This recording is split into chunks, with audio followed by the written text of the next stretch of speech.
Farzad Mesbahi joins us for another one-on-one interview, the former Tesla insider. We are always grateful for his time. Farzad, thanks for taking a few minutes out of your busy schedule as always. Let's, of course, kick off the conversation with a look at Tesla. Shares down about 30% so far, Farzad. Year to date, it is trading under its 200-day moving average, the worst performing of the Magnificent Seven stocks so far in 2025. Do you have any concerns, Farzad? Well, thank you again for having me, JD. Always a blast getting together and chatting with you. Yeah, I mean, I think if you're a long-term investor and you've been in the story for a long time, this is nothing new. These ups and downs have happened for investors really since the IPO. You've had everything happening from the Model 3 launch. You had the stuff happening post-COVID. You had all the drama with, Elon going on Joe Rogan and smoke at the joint. You had the 420 tweet. You had the stuff with the tie-dye. I mean, this guy is a magnet for chaos. All right. And the latest stuff with the involvements with Doge, with the politics side, I think has a lot of people feeling pretty uncomfortable about his involvement. But I think the broader story with Tesla stock specifically is that I think that we're seeing quite a large rotation out of the Max 7. Now, Tesla's going to get definitely impacted more than the other stories because of, I think, Elon specifically being the sort of magnet for chaos, as I've said before. But from a fundamentals perspective, personally, I'm not worried about it one bit. I think in the end, Tesla's sort of their technology is what drives the day. Their ability to offer the lowest cost per mile, specifically from an autonomous perspective in the future. Their breakthroughs in real-world artificial intelligence, which is really going to be the linchpin for them to release a human-or-robot platform in the coming years. Their ability to scale to multiple millions of units per year of cars using that vision-based system, using the AI brain that nobody else can do, not even close. With the Cybercab or the robotaxi network being released in June here in Austin, which is where I'm at today. Actually, I'm up here every day because this is where I live. It's one of those sort of beginnings of the next leg, I believe, of Tesla's entry in a new market, which is a truly autonomous robotaxi network. And I think June this year is going to show that for a lot of investors. Are you at all concerned that Elon Musk is spending too much of his time, too much of his attention on other things, be it Doge, SpaceX, Twitter X, or anything else that's not named Tesla? This is the question that comes up every year. I can't remember the last time Elon Musk wasn't involved in multiple ventures. I think with this one specifically, it's sort of this recurring theme that says, hey, is the company going to fail? Is the company going to be in a really bad situation if Elon takes his attention out of it? The same exact concern was out there. Oh my God, Elon's taking his eye off of Tesla, eye off of SpaceX. We're going to have huge problems. Now, if you fast over 3-4 years in advance, what has happened? You have a Starship program that's ramping up its capability. They return the booster to that, to the chopsticks, and that was a successful thing. And obviously, I think a couple of days ago, they did 3 launches in one day. With Tesla, they have FSD 13 out and about, which is everybody's raving about it. They just dropped that same exact platform in China, and it looks like best in class already with very limited China data. So to me, it's short to medium term noise that's going to cause a lot of volatility. But long term, I think what Elon has done, again, he's a one-of-one leader, one-of-one engineer. When it comes to building companies and building technology, I don't think he has a peer. He has people that are close to his capability. But from that perspective, I'm not concerned whatsoever. On the politics of this, do you think that President Donald Trump and Elon Musk can convince more conservatives to buy Tesla? And the other side of that coin, are you at all concerned that they may continue to push away politically leftward leaning consumers who up until now have been statistically more likely to adopt EV ownership for vehicles like Teslas? I think that's a great question. 1000% Elon is sort of sidelining, let's say, left-leaning folks, Democrats, when it comes to potentially purchasing these products, probably at the margins, maybe like, let's say the leftmost 20% of folks. I think for the foreseeable future, they're going to disavow anything Elon. And we've seen that, we've seen the protests, we've seen the demonstrations outside of Tesla factories. If you look at some of the polling out there, Democrats are not happy with Elon's involvement whatsoever with the Trump side. But on the flip side, what I've seen personally, just from all the different posts on X and all these right-wing commentators purchasing Teslas like Sean Kennedy and a bunch of other people, again, putting the Teslas on the lawn of the White House, this is going to drive some material movement on the Republican side for people to buy. Now, is it net positive?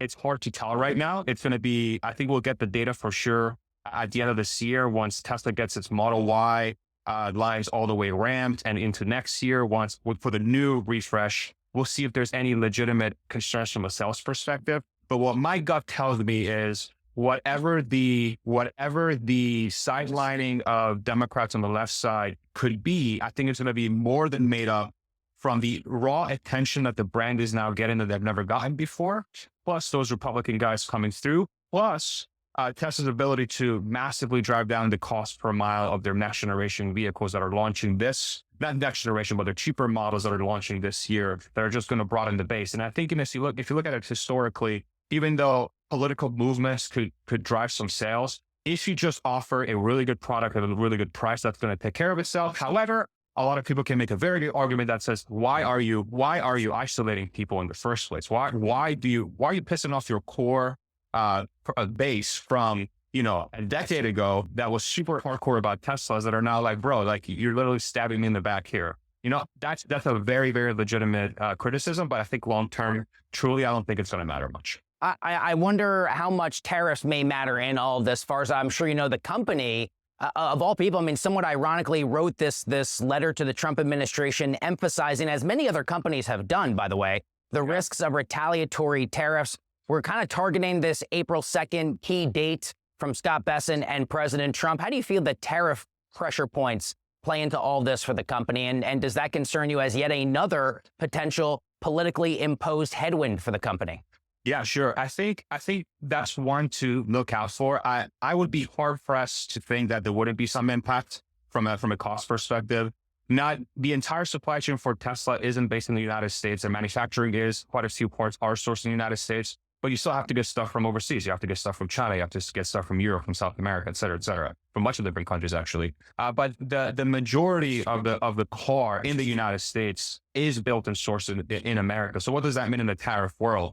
Is that a company like Tesla that has localized a lot of that is going to be at an advantage versus the other automakers that have more of their stuff outside of the United States, specifically with manufacturing, like a lot of the European brands that might not manufacture in the United States that are manufacturing other places. I'm curious your thoughts on the lower cost version of the Model Y in China, more affordable model. Is it your thinking here it might help Tesla boost its market share in China specifically? And what type of headlines surrounding that story will you be looking for in the quarters ahead? I think that model is not going to be just a China boost. I think it's going to be everywhere. I think it's going to be China, the United States, Europe. If you really think about Tesla's current lineup, they don't really have a car that's sub 35, even with the EV tax credit. So if you compare it to other car brands, specifically European, especially Chinese brands, Tesla's still very much playing in a sort of like mid-tier luxury to a higher tier luxury price bracket. So I think these super models are going to help Tesla sell through every single region. And places like Europe specifically, I think, are going to benefit Tesla dramatically, because if you really think about the form factor that Tesla sells right now, those cars are much larger than your average consumer in Europe would like to purchase. Now, the curious thing about the Europe question is, okay, Elon's out there pissing off a lot of people that are typically on the left side of this political spectrum. What does that wash look like? That's going to be very fascinating to watch in the coming month.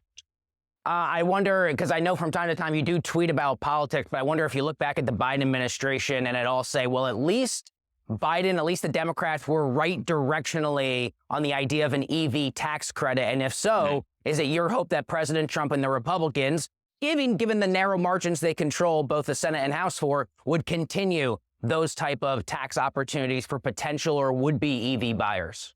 So my pushback there, JD, is that the tax credit initially excluded Tesla.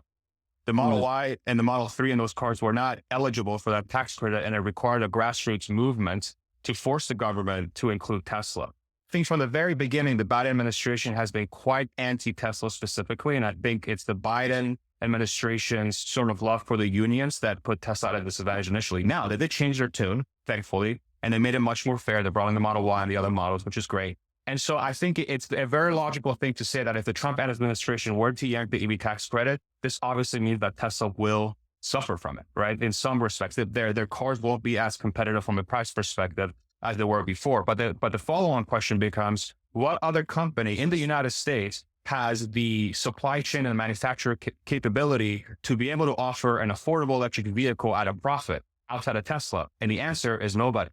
And that's the real question here, right? So again, near to medium term, there's going to be a lot of volatility. I think there will be policies that will hurt Tesla. But in the long term, if you think about Tesla's manufacturer capability, their AI positioning, their scale that they have, the fact that they're profitable, I think you're going to be very, very hard pressed to find another story that gets remotely close to Tesla's long-term potential.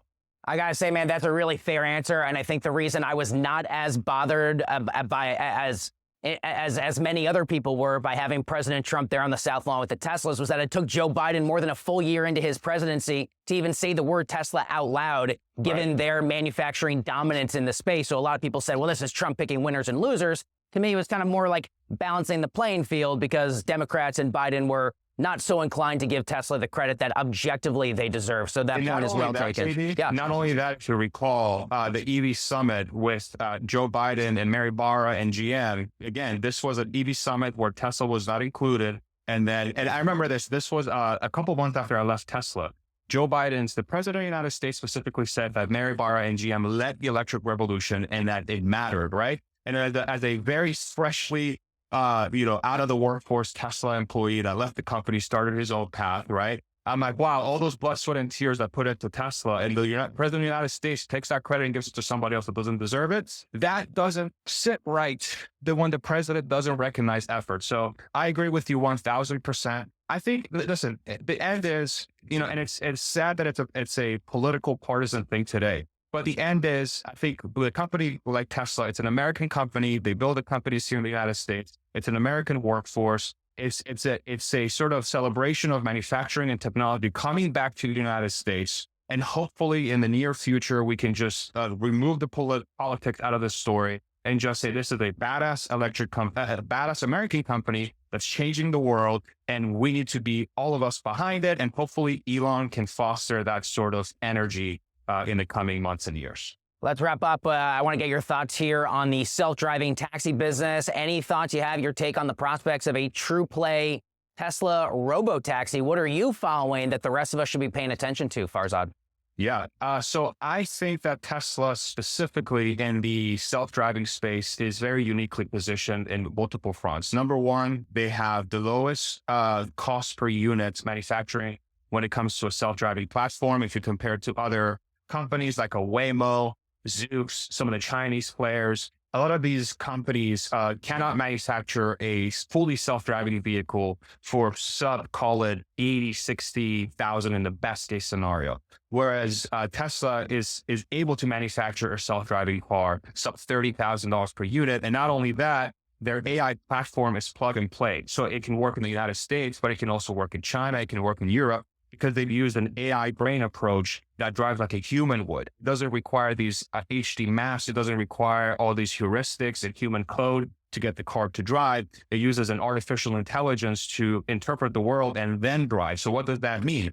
You now have the ability to pump out millions of units per year of fully self-driving cars that can drive anywhere. Nobody else can do this. Can do this. This gives you an advantage in multiple fronts. Availability, number one, you're going to have your network's going to be flooded with these cars, and it's going to be the cheapest per mile, right? So when you have those two things, how do you compete again versus that? I don't know how you compete. So I think that the closest thing I'm watching now is seeing if Tesla can quickly scale their robotaxi network outside of Austin towards the end of next year. And if we see that, Tesla has a network in Austin, in New York, in Dallas, in LA, San Francisco, Chicago, et cetera, and it looks like they're opening the floodgates for that network, then it's going to be interesting to see how other players catch up to that. My gut tells me that it's going to be an 80% market share for self-driving vehicles in Tesla by the end of the day.